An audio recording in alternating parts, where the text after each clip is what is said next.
Hello students. हम लोग पढ़ाई कर रहे हैं रघुकुल तिलक के द्वारा लिखी गई book a short history of English literature.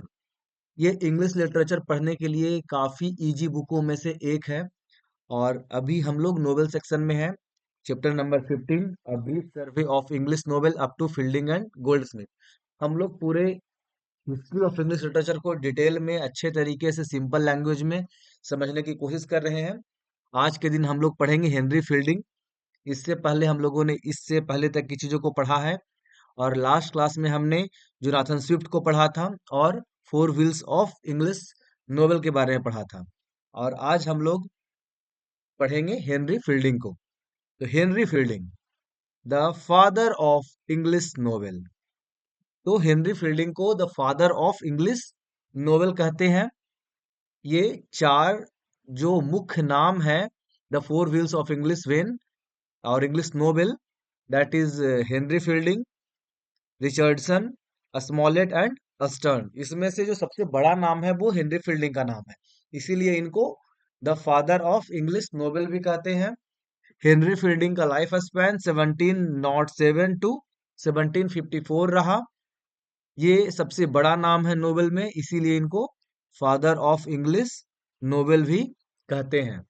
इन्होंने चार महत्वपूर्ण नोवेल्स लिखे थे, जिसका नाम है Joseph Andrews, Tom Jones, Amelia and Jonathan Wild. ये सब चार जो नोवेल है, ये हेनरी फील्डिंग के द्वारा लिखे गए चार महत्वपूर्ण नोवेल है। ये इंग्लिश नोवेल के भी महत्वपूर्ण नोवेलों में से एक माना जाता है। इनके जो सारे नोवेल्स हैं वो काफी अच्छे हैं, काफी सक्सेसफुल है, काफी बेहतरीन है, लोगों के द्वारा पसंद किया गया है। So he revolutionise the concept of plot construction. उन्होंने अपने वर्क में, हमने देखा है कि प्लॉट कंस्ट्रक्शन के कॉन्सेप्ट को इसने रिवोल्यूशनाइज करा। मतलब जब हेनरी फील्डिंग आए तो प्लॉट कंस्ट्रक्शन भी कुछ होता है, प्लॉट कंस्ट्रक्शन का क्या कॉन्सेप्ट है, कैसे होना चाहिए, किस तरह से हम किसी नोवेल के प्लॉट को कंस्ट्रक्ट करेंगे, इसका आइडिया इन्होंने दिया। It is in him that we get for the first time a closely knit organic plot. इन्होंने पहली बार एक ऑर्गेनिक प्लॉट फॉर्म करा जो कि हर मामले में परिपूर्ण हो। His skill in plot architecture cannot be overpraised. तो ये इनकी प्लॉट स्ट्रक्चर जो है, इनकी प्लॉट आर्किटेक्चर है, प्लॉट को बनाने का जो तरीका है, वो अपने आप में काफी प्रेज वर्दी है। There is practically no superfluidity in Tom Jones. The action moves rapidly, and there is hardly any incident or character which does not contribute to the story. तो सबसे बड़ी बात है कि टॉम जोन्स की कहानी में कोई सुपर फ्लूइडिटी नहीं है, कोई हवा हवाई बातें नहीं है। जो भी चीज है वो रियल है, एक्चुअल है और ग्राउंडेड है। हर चीज का एक अपना मीनिंग है। हमने एक और चीज देखा है कि हेनरी फील्डिंग के इस वर्क में, टॉम जोन्स में, एक्शंस काफी तेजी से मूव होते हैं। मतलब कहानी बहुत तेज, एक रैपो से काफी तेज गति से आगे बढ़ती है। बट उसके बाद भी कोई घटना या कोई कैरेक्टर ऐसा नहीं लगता कि बस उसे जोड़ दिया गया है। हर कैरेक्टर का, हर घटना का कुछ ना कुछ एक प्रॉपर मीनिंग जरूर है। As Walter Allen points out, no plot has ever been carried with more consummate skill, and this can be truly appreciated only after the book has been closed. तो वाल्टर एलन का कहना है कि अगर हमने इस कहानी को पूरा पढ़ा, अगर हमने इनकी नोवेल को पूरा पढ़ा, तो हम देखते हैं कि कोई भी प्लॉट ऐसा नहीं है जो कि इनकम्प्लीट हो। हर प्लॉट का बहुत प्रॉपर, बहुत बेहतरीन यूज किया गया है। और जब हम ये नोवेल कंप्लीट करते हैं तो हम पाते हैं कि what a nice piece this novel is. तो प्लॉट बहुत ही शानदार है इनका। Raleigh has this conduct of a complicated plot in mind when he says there could be no better school for a novelist than is the afforded by the study of Fielding's plot. तो Fielding के plot को पढ़कर जो एक idea मिलता है, वो कोई और स्कूल या कोई और थ्योरी नहीं दे सकता है। मतलब अगर किसी राइटर को, अगर किसी नोवेलिस्ट को समझना है कि प्लॉट्स कैसे कंस्ट्रक्ट होते हैं, प्लॉट का क्या कॉन्सेप्ट है, प्लॉट कैसे बनाया जाना चाहिए, तो उसे फील्डिंग्स के नोवेल्स को पढ़ना चाहिए ताकि वो प्लॉट के कॉन्सेप्ट को बेहतर समझ पाए। In this respect, all future English novelists down to Thackeray have been indebted to him. तो इनके बाद आने वाले जितने भी नोवेलिस्ट थे, इन्होंने इनके कॉन्सेप्ट को, इनके आइडियाज को फॉलो करा ताकि वो एक बेहतर नोवेल लिख पाए। Fielding peopled the novel with a great crowd of lively and interesting characters and endowed them with life and vitality. तो फील्डिंग ने अपने नोवेल में खूब सारे लोगों को रखा और सारे लोग काफी लाइवली थे, इंटरेस्टिंग थे, और ये सारे कैरेक्टर्स जीवंत लग रहे थे, विटैलिटी था उनमें, उनमें एक जोश था, जुनून था, जिंदगी था, रियल था। तो उनके सारे कैरेक्टर्स काफी रियल और लाइव थे। इवन उनके जो छोटे कैरेक्टर्स थे, माइनर कैरेक्टर्स थे, उनकी भी अपनी एक अलाइव एक नेचर था। तो एक सिंगुलरली अपने आप में वो एक इंडिपेंडेंट थे और उनका भी कैरेक्टराइजेशन बहुत ही प्रॉपर तरीके से किया गया। In this respect Fielding has been equalled by few and surpassed by none. The canvas of Tom Jones alone contain 40 figures. तो हमने देखा कि फील्डिंग की बराबरी कुछ ही लोग कर पाए कुछ मामलों में, और इनसे आगे कोई नहीं जा पाया। मतलब नोवेल लिखने के मामले में, कैरेक्टर्स को प्रेजेंट करने के मामले में, प्लॉट कंस्ट्रक्शन के मामले में फील्डिंग की कोई बराबरी नहीं है। Fielding is one of the best. और अकेले टॉम जोन्स वाले वर्क में इन्होंने 40 कैरेक्टर्स इंट्रोड्यूस करे हैं। The picture which he presents of contemporary life, society, dress, habit and manners is epical in its range, sweepy and variety. तो हमने देखा है कि जिस तरह से हेनरी फील्डिंग कंटेम्पररी लाइफ को, सोसाइटी को, ड्रेस को, हैबिट को और मैनर्स को प्रेजेंट करते हैं, वो अपने आप में एक इपिकल है। मतलब अपने आप में एक उदाहरण की तरह है, जिसका रेंज बहुत ज्यादा है, वैरायटी है, डेप्थ है, रियल है, और ऐसा फील होता है जैसे it is presenting the real life itself. It's not just a story. ये बस एक कहानी नहीं है, बल्कि ये एक्चुअल लाइफ है, ये एक्चुअल सोसाइटी में हो रही चीजों का डायरेक्ट रिप्रेजेंटेशन है। So this is the kind of quality Henry fielding possesses and portrays in his works. Every aspect of contemporary life has been presented with rare focus, force, and realism, and this makes him his four novels, more especially Tom Jones, important social document. तो हमने देखा कि वो समाज के हर पहलू को दिखाते हैं पूरे फोर्स के साथ और रियलिज्म के साथ, एक सही नजरिए के साथ, जिस कारण से इनके चारों ही नोबेल, और खास करके टॉम जोन्स, एक सिर्फ नोबेल नहीं बल्कि एक सोशल डॉक्यूमेंट की तरह देखे जाते हैं। मतलब इनके वर्क्स को पढ़कर आप उस समय के हालात को, उस समय के विचार व्यवहार और उस समय के हिस्ट्री को बेहतर तरीके से समझ पाते हैं। As Richard Church puts it, he is the first writer to focus the novel in such a way that it vouched the whole world as we see it, within the scope of this new rapidly maturing literary form. तो Richard church बोलते हैं कि ये पहले writer हैं जिन्होंने novel में एक नई जान डाली। जान कैसे डाली? उन्होंने दुनिया को, पूरी दुनिया को जैसी है वैसी ही दिखाया। एक नए लिटरेरी फॉर्म, एक नए नोवेल को एक नए लिटरेरी फॉर्म के रूप में डेवलप करा, जिसमें भागती दौड़ती जिंदगी में जो चीजें हो रही है उसको हूबहू दिखा पाना, उसको उसके उसी फोर्स के साथ, उसी रियलिटी के साथ, उसी एनर्जी के साथ दिखा पाना, जो कि लोगों को अच्छा भी लगे और एक सही पिक्चर मिल भी पाए। ये अपने आप में बड़ी बात थी जो हेनरी फील्डिंग ने अपने वर्क्स में करा। As Relic points out, common life is the material of his stories, but it is handled with freedom and imagination of a great artist. रेले कहते हैं कि इन कॉमन लाइफ इनके स्टोरीज का material है, इनके स्टोरीज का थीम है, subject matter है, बल और साथ ही साथ ये कॉमन लाइफ को, ये नॉर्मल लाइफ को, डे टू डे लाइफ को रिप्रेजेंट करते हैं अपने स्टोरीज में दिखाते हैं। लेकिन इसके साथ ही साथ इनके पास वो आर्टिस्ट की कला भी है, वो इमेजिनेशन भी है, वो फ्रीडम भी है। ये चीजें भी इन कहानियों के साथ जुड़ी हुई है, जो हेनरी फील्डिंग अपने वर्क में कर पाते हैं। Fielding's realism marks a significant advance in the history of English novel. He went to the Doomsday Book of Nature for his subjects and reproduced it uh, faithfully and accurately without any heightening or concealment.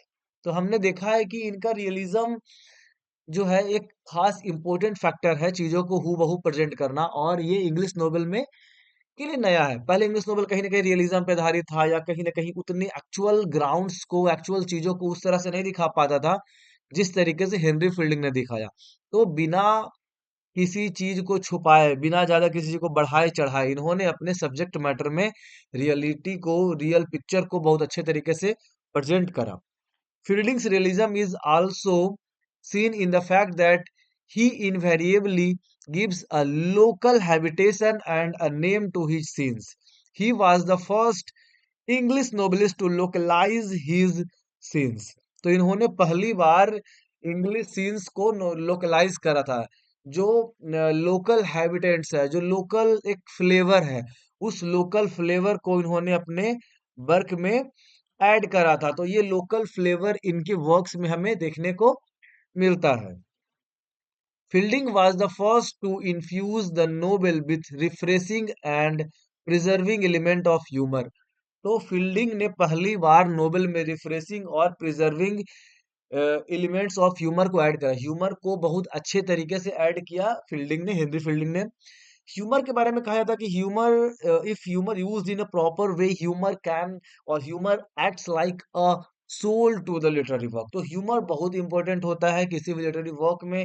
Literary work को lively करने में humour की बहुत बड़ी भूमिका होती है, and humour makes a literature a beautiful piece of an art. तो ये भी चीजें हैं। Fielding's humour is a spontaneous, तो फील्डिंग का जो ह्यूमर है वो काफी स्पॉन्टेनियस है। मतलब इट्स नॉट दैट कि जबरदस्ती घुसाया गया, it's automatic, it's very spontaneous, it's very natural, all pervasive, हर तरह से effective, kindle, genial and tolerant. तो इनका जो ह्यूमर है वो काफी नेचुरल है, हर तरीके से इफेक्ट करने वाला है, काफी जेंटिल है, काइंड है, और ये सूदिंग टाइप ऑफ है। तो इनका ह्यूमर अपने आप में ये बहुत अच्छे तरीके से इस्तेमाल होता है और नेचुरल फील होता है। इट हैज इमेंस वेराइटीज, में काफी सारी वेराइटीज है। He rises to pure comedy in such characters as Adam and Partridge, and to comedy lower and more farcical in characters like Mrs. Sleep Slop and Squire Bister। तो इन्होंने बहुत सारे comical characters का भी use किया है, जो humour का बहुत अच्छे तरीके से यूज करते हैं। कहीं कहीं चीजों को लाइवली बनाने के लिए प्योर कॉमेडी वगैरह का भी यूज किया जाता है, जैसे कि एडम एंड पैट्रिज। और बहुत जगह कॉमेडी को लोअर फॉर्म दिया गया, थोड़ा सा मजाकिया फॉर्म दिया गया है, थोड़ा सा इजियर फॉर्म दिया गया है, जो कि एक नया टर्म है उसके लिए, फार्सियल। तो इन चीजों का यूज किया गया है, खास करके मिसेस स्लिपस्लॉप और स्क्वायर बिस्टर्न जैसे कैरेक्टर्स में। There is ample humour of situation, तो सिचुएशन के हिसाब से भी ह्यूमर्स का इस्तेमाल किया जाता है, जिससे कि वो चीजें प्रॉपर लगे। Affection, vanity and pedantry, causes of hypocrisy and vices are the objects of his satire. Thou even his satire is always mild and gentle। तो बहुत सारी चीजों के लिए affection, vanity, pedantry, cause of hypocrisy, vices, follies, and there are other shortcomings of the society, इन ये चीजें उनके satire का सब्जेक्ट है। लेकिन जो भी हो, सटायर को इन्होंने हमेशा माइल्ड, हल्का और जेंटिल रखा है, जो कि किसी को हार्श ना लगे, जो कि किसी को हार्ट ना करे। तो ये चीजें हेनरी फील्डिंग के वर्क में है। He sends he satire laughing into the world, बड़े ही आराम से, बड़े ही लाइट मैनर में अपने सटायर को ये दुनिया के सामने प्रेजेंट करते हैं। Irony is the great weapon of his satire. तो सटायर का जो जरिया है, सटायर आयरनी के थ्रू जो इनका करने का तरीका है, वो अपने आप में काफी प्रॉपर है। इसके जरिए इनका सटायर जो है वो उतना थोड़ा सा जेंटल रह जाता है, थोड़ा माइल्ड रहता है, थोड़ा सा सॉफ्ट रहता है, because he uses irony as a weapon for his satire. R.W. Church goes to the extent of saying it is no exaggeration to claim that Fielding is one of the greatest ironists in European literature. तो देखिए ये बीच बीच में जो quotation है ये really में बहुत important है। बहुत सारे जो लिटरेरी क्रिटिक है वो अदर अदर ऑथर्स के बारे में क्या बोलते हैं, नेट के एग्जाम में ये सारे क्वेश्चंस पूछे जा सकते हैं। तो इन चीजों को मैं अवॉइड नहीं कर रहा हूँ, इन चीजों को भी इंक्लूड कर रहा हूँ, इन चीजों पे आप ध्यान दें प्रॉपरली। तो R.W. चर्च जो है ये कहते हैं कि ये कोई बड़ी बात नहीं होगी, ये कोई अतिशक्ति नहीं होगी अगर फील्डिंग को कहें कि ये यूरोपियन लिटरेचर के सबसे बड़े आयरनिस्ट हैं। तो आयरन का यूज करने वाले ये सबसे बड़े ऑथर हैं या नोवेलिस्ट हैं। तो ये सिर्फ ब्रिटिश ही नहीं बल्कि पूरे यूरोपियन लिटरेचर की बात की गई। पूरे यूरोपियन लिटरेचर में he is the best who uses irony as a satire. So Fielding imparted to the novel the dignity and attractiveness of pure literature. He is the first theorist of English novel. तो fielding ने Nobel को वो पहचान दिलाई, वो इज्जत दिलाई, वो चार्म दिलाया लिटरेचर में, जो कि बहुत बड़ी बात है। और ये इंग्लिश नोवेल को डिफाइन करने वाले, ये इंग्लिश नोवेल को के पहले थ्योरिस्ट के रूप में जाने जाते हैं। When he took to writing novel was still a degraded and disreputable genre. तो इन्होंने जब नोवेल लिखना शुरू किया उस समय नोवेल काफी गिरा हुआ लोअर फॉर्म ऑफ लिटरेचर था, उतना इसका रेपुटेशन नहीं था, उतना जाना माना ये फॉर्म नहीं था। It was a low kind, इसको छोटे मोटे चीजों के लिए देखा जाता था, नॉट फॉर रेस्पेक्टेबल और सीरियस रीडिंग। इसको कोई मतलब बहुत ही रेस्पेक्टेबल, बहुत ही हाई फॉर्म ऑफ लिटरेचर या सीरियस रीडिंग के लिए इसको जाना नहीं जाता था। ये लो फॉर्म ऑफ लिटरेचर था, मतलब चलो ठीक है इस तरह से, ये इतना इंपॉर्टेंट नहीं था। Through his theory of the comic epic in prose, Fielding linked up the novel with classical tradition and thus secured dignity and recognition for it. तो इन्होंने इंग्लिश नोवेल को एक थ्योरी के रूप में दिया, एक उसकी एक नई पहचान दिलाई, उसको एक नया इज्जत दिलाया, उसको एक नया रेस्पेक्ट दिलाया, इसको एक अलग पहचान दिलाई, और इसको क्लासिकल ट्रेडिशन में जोड़ने की कोशिश की गई। इन्होंने नोवेल को डिफाइन करा the comic epic in pros. अगर कोई बोले कि व्हाट इज नोवेल, तो you can state this line, the comic epic in prose is novel. और ये डिफिनीशन है हेनरी फील्डिंग के द्वारा। तो हमें लगता है कि हर स्टूडेंट को जो इंग्लिश लिटरेचर को, उसे ये डिफिनीशन पता होना ही चाहिए।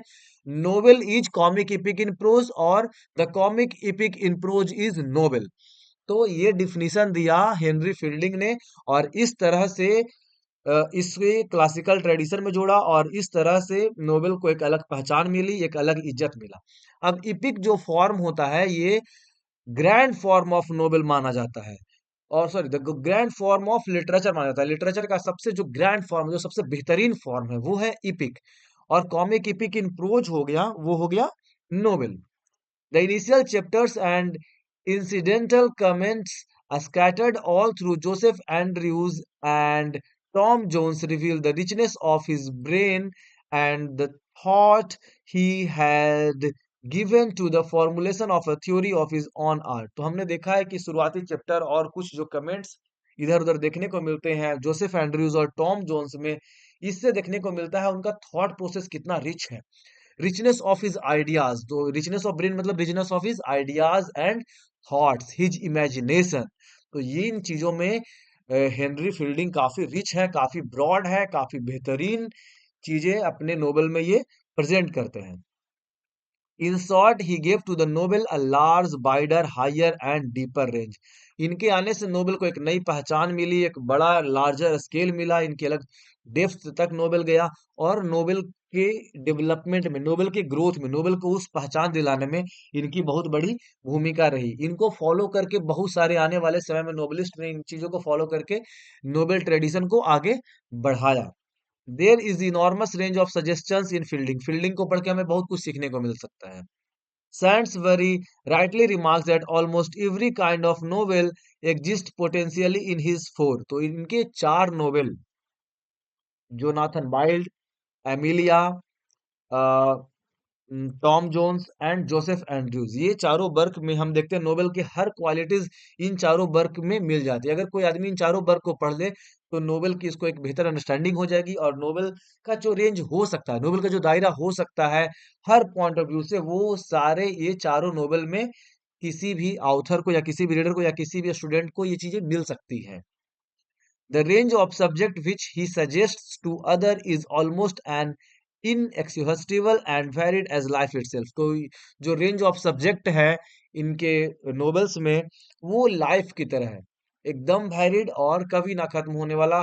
हमेशा वो चीजें को यूज किया जा सकता है, इनके आइडियाज को, जो कि एक ओवरवेलमिंग है, जो कि ऑल परवेसिव है, जो कि हर तरह से सीखने लायक, यूज करने लायक है। Pritchett agrees with Sainsbury when he says in Fielding we are haunted by almost the whole of English novel. Pages of Dickens, Thackeray, Meredith, even of Kipling, John Goldsworthy, and Woodhouse become confused in the general panorama. तो इनका कहना है कि fielding में जब हम पढ़ते हैं तो ऐसा लगता है जैसे कि पूरा इंग्लिश नोवेल पढ़ा जा रहा है। इनके वर्क्स में डिकेंस के पेजेस, थेकरे, मेरिडिथ, किपलिंग के ये जो है वर्क्स, जॉन गर्ल्सवर्दी और वुड हाउस, लगता ऐसा है कि इन सारे के वर्क्स को मिला करके एक जगह रखा गया है। एक्चुअली हुआ क्या कि जब हेनरी फील्डिंग ने लिखना शुरू किया, इनके आने वाले सारे ऑथर्स ने इनसे प्रेरणा ली और कहीं ना कहीं इनके एलिमेंट्स को फॉलो करा। इसलिए जब इन सारे लोगों के वर्क्स को मिला देते हैं तो ऐसा लगता है जैसे कि फील्डिंग के ही वर्क इन चीजों में घूम फिर रहे हैं। Almost all the elements which have continued in English novel date from Fielding. तो सारे एलिमेंट्स जो इंग्लिश नोवेल में हैं वो फील्डिंग के समय से, वो सारे इनके वर्क्स में देखने को मिलते हैं। Daisian is of same view and he says up to the time of Meredith and our most recent contemporaries, the English novel has followed Fielding laws. तो मेरिडिथ के टाइम तक या इवन अभी तक जो लिखी गई है इंग्लिश नोवेल में, वो सारे लोग कहीं ना कहीं फील्डिंग के रूल्स को फॉलो करते आए हैं। After fielding English novel scattered a mark decline. Fielding के बाद इंग्लिश नोवेल में एक डिक्लाइन देखने को मिला, एक फॉल देखने को मिला। There was a great there was a large demand for the novels, the supply kept pace with the demand. इसके बाद नोबेल्स का डिमांड बढ़ा काफी ज्यादा, जो है जैसे जैसे डिमांड होता गया वैसे वैसे इसकी सप्लाई भी उतनी ही रही और खूब सारा नोबेल लिखा जाने लगा। Nobles after Nobel poured out of the press, but with the possible exception of Goldsmith's The Vicar of the Wakefield, we hardly get any Nobel of the consequence. Although demand बहुत Nobel का था, supply भी बहुत हुआ, बहुत सारे nobles लिखे गए प्रेस में, लेकिन गोल्ड स्मिथ के द्वारा लिखा गया वर्क विकार ऑफ द बेकफील्ड के सिवाय कोई एक ऐसा वर्क ना हो जिसमें एक प्रॉपर क्वालिटी देखने को मिले जो फील्डिंग के वर्क में देखने को मिलता था। हाँ, इसके बाद अगले सेंचुरी में स्कॉट और जेन ऑस्टिन ने कुछ अच्छे वर्क लिखे हैं, बट उससे पहले तक गोल्ड स्मिथ के विकार ऑफ द बेकफील्ड को छोड़ करके कोई भी ऐसा वर्क नहीं मिला जो कि उतना इम्पोर्टेंट या उतना मतलब इफेक्टिव रहा हो, उतना क्वालिटी वाला वर्क रहा हो। तो इस तरह से आज की लेक्चर खत्म होती है। अगले क्लास में हम लोग ओलिवर गोल्डस्मिथ को पढ़ेंगे। Thank you.